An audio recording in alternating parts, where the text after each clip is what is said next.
الحمد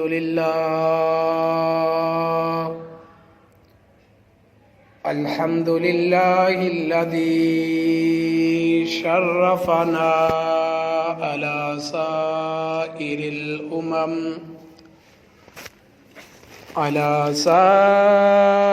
الأمم برسالة من اختصه من بين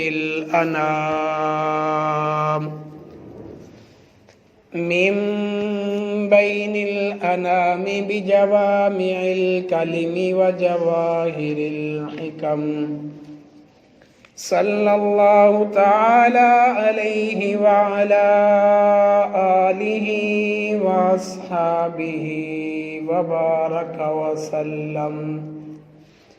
ما نطق اللسان بمدحه ونسخ القلم. قال الله تبارك وتعالى في القرآن المجيد والفرقان الحميد: ما يلفظ من قول إلا لديه رقيب عتيد. وقال النبي صلى الله عليه وسلم: كل كلام ابن آدم عليه لا له إلا أمر بمعروف أو نهي عن منكر أو ذكر الله. وقال النبي صلى الله عليه وسلم في مقام آخر: من صمت نجا. وقال النبي صلى الله عليه وسلم: من يضمن لي ما بين لحييه وما بين فخذيه يضمن له الجنة. صدق الله العظيم وصدق رسوله النبي الكريم ونحن على ذلك لمن الشاهدين والشاكرين والحمد لله رب العالمین.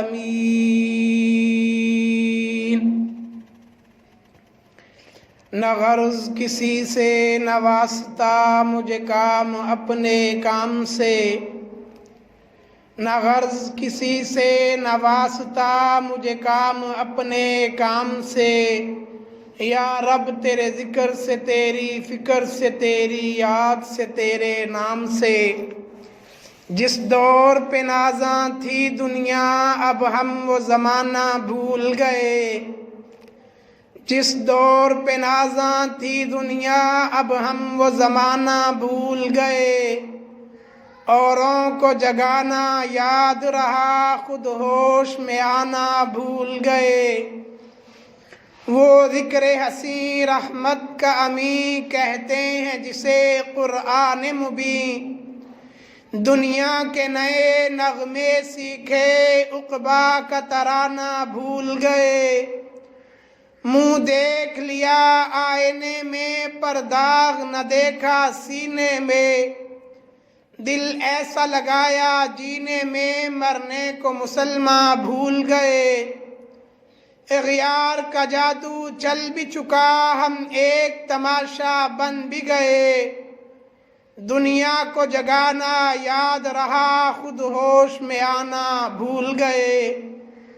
فرعون نہیں، شداد نہیں، کیا دنیا میں قوم عاد نہیں؟ کیا لوط کی امت یاد نہیں؟ کیا نوح کا طوفان بھول گئے؟ میرے نہایت واجب الاحترام معزز سامعین حضرات، میں نے آپ حضرات کے سامنے قرآن مجید فرقان حمید میں سے ایک آیت مبارکہ تلاوت کرنے کا شرف حاصل کیا اور آقا علیہ الصلاۃ والسلام کے فرامین میں سے 3 احادیث آپ کی گوش گزار کی. میں بھی دعا گو ہوں، آپ بھی دعا کیجئے کہ اللہ رب العزت ہمیں حق اور سچ کہنے کی، سننے کی اور پھر اس پر عمل کرنے کی توفیق عطا فرمائے۔ حضور علیہ الصلاۃ والسلام نے ارشاد فرمایا کل کلام ابن آدم علیہ لا لہ الا امر بمعروف، کہ انسان جو بات بھی اپنی زبان سے نکالتا ہے، انسان جو کلام بھی کرتا ہے، اس کا وبال اسی پر ہے۔ الا امر بمعروف، ہاں 3 چیزوں کا استثناء فرمایا کہ اگر انسان اپنی گفتگو ان 3 طرح کے کاموں میں کرے گا تو اللہ رب العزت کے ہاں اس کی پکڑ نہیں ہوگی، اللہ رب العزت اس کو بلکہ اس انداز سے گفتگو کرنے کا اجر و ثواب عطا فرمائیں گے۔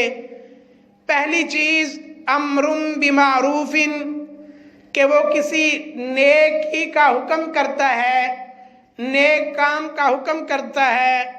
نمبر 2 او نہی عن منکر، یا وہ کسی برائی سے منع کرتا ہے۔ نمبر 3 او ذکر اللہ، یا وہ اللہ رب العزت کا ذکر کرتا ہے۔ انسان دن بھر اپنی زبان سے جو الفاظ نکالتا ہے، جو گفتگو کرتا ہے، جو کلام کرتا ہے، تو اس کو گفتگو کرنے سے پہلے، کلام کرنے سے پہلے یہ سوچنا چاہیے کہ میں جو گفتگو کر رہا ہوں یا جو میں بات کرنے لگا ہوں، کیا ان میں وہ 3 چیزوں میں سے کوئی چیز پائی جا رہی ہے؟ نمبر 1، میری اس گفتگو کے ذریعے سے کسی کو نیکی کا حکم کر رہا ہوں، او نہی عن منکر، یا میں اپنی گفتگو اور کلام کے ذریعے سے کسی کو کسی برائی سے روک رہا ہوں، او ذکر اللہ، یا میں اللہ رب العزت کے ذکر میں مصروف ہوں۔ اگر تو ان 3 چیزوں میں سے وہ کوئی ایک چیز کر رہا ہے تو اس پہ اس کو اللہ کا شکر ادا کرنا چاہیے کہ وہ اپنی زبان سے لغویات، اپنی زبان سے فضولیات نہیں بول رہا، بلکہ ان 3 خیر کے کاموں میں وہ اپنی زبان کو، اپنے الفاظ کو اور اپنی گفتگو کو صرف کر رہا ہے۔ یہ اس کے لیے ذریعہ نجات بن سکتا ہے۔ لیکن اگر وہ کوئی کلام، کوئی بات کرتا ہے اور وہ ان 3 باتوں میں سے کوئی بات نہیں ہے، یعنی نہ تو وہ اپنے گفتگو کے ذریعے سے کسی نیکی کا حکم کر رہا ہے اور نہ ہی اپنی گفتگو کے ذریعے سے کسی برائی سے روک رہا ہے اور نہ ہی وہ ذکر میں مصروف ہے، تو حضور علیہ الصلاۃ والسلام نے فرمایا کل کلام ابن آدم علیہ، کہ جتنی بھی اس کی گفتگو ہے اس کا وبال اسی پر ہوگا، اگر اس کی یہ گفتگو، اگر اس کی یہ کلام ان 3 باتوں کے علاوہ ہو۔ حضور علیہ الصلاۃ والسلام نے دوسری جگہ ارشاد فرمایا من یضمن لی ما بین لحییہ وما بین فخذیہ، کہ جو شخص مجھے 2 کاموں کی، 2 چیزوں کی ضمانت دیتا ہے، اضمن لہ الجنہ، تو میں اس کو جنت کی ضمانت دیتا ہوں۔ حضور علیہ الصلاۃ والسلام نے فرمایا ما بین لحییہ، ایک تو انسان مجھے اس چیز کی ضمانت دے دے، ما بین لحییہ، جو اس کے 2 جبڑوں کے درمیان میں ہے، وما بین فخذیہ، اور دوسری اس چیز کی مجھے ضمانت دے دے جو اس کی 2 ٹانگوں کے درمیان ہے۔ یعنی جو شخص حضور علیہ الصلاۃ والسلام کو اپنی زبان کی ضمانت دیتا ہے اور اپنی شرمگاہ کی ضمانت دیتا ہے، مطلب یہ ہے کہ اپنی زبان سے لغویات نہیں بولے گا، اپنی زبان سے فضولیات نہیں بولے گا، اپنی زبان کے جتنے بھی گناہ ہیں وہ اپنی زبان سے سرزد نہیں کرے گا، اور اپنی شرمگاہ کو حضور علیہ الصلاۃ والسلام کے بتائے ہوئے ارشادات کے مطابق اس کی حفاظت کرے گا اور اللہ رب العزت کے احکامات کی خلاف ورزی نہیں کرے گا تو حضور علیہ السلام فرماتے ہیں عزم اللہ الجنہ، میں اسے جنت کی ضمانت دیتا ہوں۔ یہ دو چیزیں حضور علیہ السلام نے امت کو بطور ضامن کے ان دو چیزوں کا مطالبہ کیا ہے، اور اس کے بعد اس کا جو انعام ہے اللہ رب العزت نے حضور آقا علیہ السلام کی زبان اقدس سے وہ امت مسلمہ کے لیے بہت بڑا انعام، وہ انعام کیا ہے؟ وہ اللہ رب العزت نے جنت کا وعدہ وہ مومنین سے کر رکھا ہے، لیکن شرط یہ ہے کہ وہ ان دو چیزوں پر پورا اترے، ان دو چیزوں کا صحیح معنوں میں استعمال کرے اور ان دو چیزوں کی یعنی زبان کی اور شرمگاہ کی حفاظت کرے۔ ایک جگہ آقا علیہ السلام نے فرمایا من صمت نجا، جو شخص خاموش رہا وہ کامیاب ہو گیا، وہ فلاح پا گیا۔ کیوں؟ اس لیے کہ جب وہ اپنی زبان کو گناہوں سے روکے رکھے گا، بری باتوں سے روکے رکھے گا، جھوٹ چغلی اور غیبت سے روکے رکھے گا تو ظاہر ہے آہستہ آہستہ اللہ رب العزت اس کی زبان پہ اپنا ذکر جاری فرما دیں گے، ذکر زبان سے ہوتا ہوا اس کے دل میں اتر جائے گا، اور جب دل سے اللہ رب العزت کا ذکر کیا جائے گا تو یقیناً ایسا انسان کامیاب ہو اور فلاح پا جاتا ہے۔ تو دین اسلام میں زبان کو بہت اہمیت حاصل ہے۔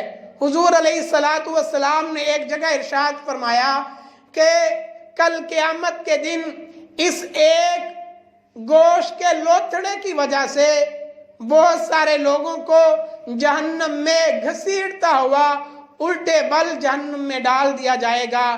کیوں؟ اس لیے کہ وہ اپنی زبان کی حفاظت نہیں کرے گا، وہ اپنی زبان کو بری باتوں میں استعمال کرے گا۔ ہونا تو یہ چاہیے کہ اپنی زبان کو صحیح باتوں میں خرچ کرے، صحیح باتوں میں استعمال کرے، جیسے کہ آقا علیہ السلام نے فرمایا کہ جب بھی انسان کوئی گفتگو کرتا ہے، جب بھی کوئی بات کرتا ہے تو اس بات کا وبال، اس گفتگو کا گناہ اس انسان پر ہوتا ہے۔ ہاں اگر اس کی گفتگو ان تین طرح کے درجات میں سے، ان تین طرح کے طبقات میں سے کسی طبقے میں شامل ہوگی تو پھر اس پر وبال نہیں ہوگا۔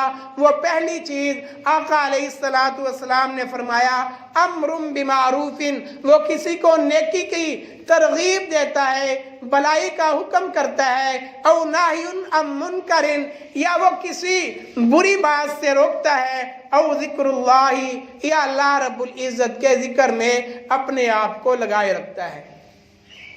ایک دوسری جگہ آقا علیہ السلام نے ارشاد فرمایا کہ خاموشی یہ انسان کے لیے بہتر ہے من املاء الشر، بری بات کے بولنے سے، اور اچھے ہی بات کا کہنا یہ خاموشی سے بہتر ہے۔ تو پتہ یہ چلتا ہے کہ انسان کو جب بھی کوئی گفتگو کرنے کا موقع ملے، جب بھی کوئی بات کرنے کی ضرورت پیش آئے تو بولنے سے پہلے یہ غور کرے، یہ سوچے کہ میں جو یہ گفتگو کرنے لگا ہوں کیا یہ گفتگو کرنا اللہ رب العزت کے ذکر میں شامل ہے؟ کیا میری یہ گفتگو کرنا یہ نیکی کا حکم دینے میں شامل ہے، یا میری یہ گفتگو کرنا یہ او نہی عن منکر کسی بری بات سے روکنے میں شامل ہے؟ اگر تو ان تین چیزوں میں اس کی گفتگو شامل ہوتی ہے تو وہ گفتگو کر دے، وہ کلام کرے اور وہ الفاظ اپنی زبان سے نکالے۔ لیکن اگر ان تینوں طبقات میں، ان تین طرح کی چیزوں میں اس کی گفتگو شامل نہیں ہے تو اسے چاہیے کہ وہ اپنے آپ کو روک لے۔ کیوں؟ اس لیے کہ حضور علیہ السلام نے فرمایا من حسن اسلام المرء ترکہ ما لا یعنیہ، انسان کے اسلام کی بہتری اور انسان کے اسلام کی اور ایمان کی اچھائی یہ ہے کہ وہ فضول کاموں کو چھوڑ دے۔ فضول کام، فضول لغویات کسے کہتے ہیں؟ کہ کوئی بھی ایسی بات کہنا جس سے اس کی دنیا یا آخرت کا فائدہ منسلک نہ ہو، کوئی بھی ایسا کام کرنا جس سے اس کی دنیا یا آخرت کا فائدہ منسلک نہ ہو، تو ایسی گفتگو کو لغویات میں شامل کیا جاتا ہے، ایسے کام کو فضولیات میں شامل کیا جاتا ہے۔ تو کوئی بھی کام کریں، کوئی بھی کلام کریں، کوئی بھی گفتگو کریں، تو دیکھیں کہ اس گفتگو کے ذریعے سے میں اپنی آخرت کو سنوار رہا ہوں یا اس گفتگو کے ذریعے سے میں اپنی آخرت کو برباد کر رہا ہوں۔ اردو کا محاورہ بھی ہے کہ پہلے تولو پھر بولو۔ کیوں؟ اس لیے کہ جب تیر ایک بار کمان سے نکل جاتا ہے وہ واپس نہیں آتا، اسی طرح انسان کی زبان سے جب الفاظ نکل جاتے ہیں تو وہ دوبارہ اس کے منہ میں نہیں ڈالے جا سکتے۔ کہا جاتا ہے کہ انسان ایک دکان کی مانند ہے اور اس کی زبان اس دکان کا تالا ہے۔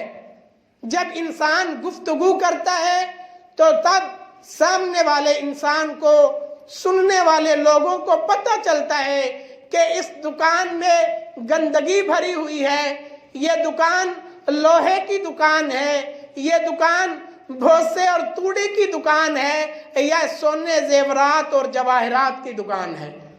اگر اچھا بولے گا تو اس سے اس کے اچھے اخلاق کا پتہ چلتا ہے، اگر برا بولے گا، بد اخلاقی کرے گا، غیبت، چوری اور جھوٹ بولے گا تو یہ اس کے لیے ذریعہ وبال بنے گا۔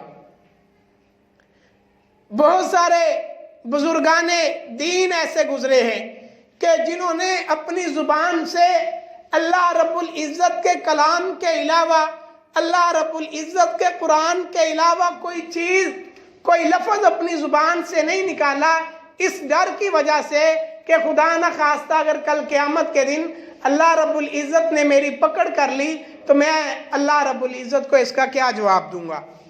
اسی طرح ایک مشہور واقعہ حضرت عبداللہ ابن مبارک رضی اللہ تعالیٰ عنہ کا ہے۔ حضرت عبداللہ ابن مبارک رحمۃ اللہ علیہ یہ بہت اللہ والے ہیں، فرماتے ہیں کہ ایک مرتبہ میں حج کے ارادے سے نکلا، تو جب میں حج کے لیے جا رہا تھا تو رستے میں نے دیکھا ایک آدمی سے میری ملاقات ہوتی، دور سے میں نے دیکھا کہ ایک انسان ہے اور آدمی محسوس ہوتا ہے۔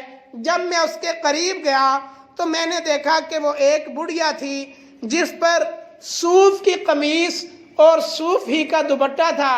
میں نے اس کو دیکھا تو دیکھتے ہی میں نے اس کو سلام کیا تو اس نے جواب میں کہا سلام قولا من رب الرحیم۔ تو میں حیران ہوا کہ میں نے اس کو سلام کیا، اس نے وعلیکم السلام کی جگہ قرآن پاک کی یہ آیت کہی سلام قولا من رب الرحیم۔ خیر میں تو سمجھ گیا کہ اس نے سلام کا جواب دیا ہے، تو میں نے کہا اللہ تجھ پر رحم کرے، تو یہاں کیا کر رہی ہے؟ تو اس بڑھیا نے جواب دیا من یضلل اللہ فلا ہادی لہ۔ وہ کہتے ہیں کہ اس نے مجھے قرآن سے جواب دیا، میں سمجھ گیا کہ بڑھیا یہ کہہ رہی ہے کہ جسے اللہ تعالیٰ گمراہ کرتا ہے اسے کوئی ہدایت دینے والا نہیں۔ تو میں سمجھ گیا کہ بڑھیا رستہ بھول چکی ہے۔ تو میں نے اس بڑھیا سے کہا اے اماں جان، اے بڑھیا تو کہاں جانا چاہتی ہے؟ تو اس نے مجھے قرآن پاک سے جواب دیا سبحان الذی اسری بعبدہ لیلا من المسجد الحرام الی المسجد الاقصی۔ انہوں نے 15ویں سپارے کی پہلی آیت جب پڑھی تو میں حیران ہوا کہ میں اس سے سوال کر رہا ہوں اور یہ قرآن سے مجھے جواب دے رہی ہے۔ میں سمجھ گیا کہ یہ حج کر چکی ہے اور یہ مسجد اقصی جانا چاہتی ہے۔ تو میں نے ان سے کہا کہ آپ کو کتنا عرصہ ہو گیا ہے آپ اسی طرح بھٹک رہی ہے؟ تو اس نے قرآن پاک کی ایک آیت پڑھی ثلاث لیال سویہ۔ میں سمجھ گیا کہ یہ بڑھیا 3 راتوں سے ادھر بیٹھی ہوئی ہے۔ تو میں نے اس کو کہا کہ تیرے پاس کھانے پینے کی کوئی چیز ہے؟ تو کیا کھاتی ہے، تو کیا پیتی ہے؟ تو اس نے قرآن پاک سے جواب دیا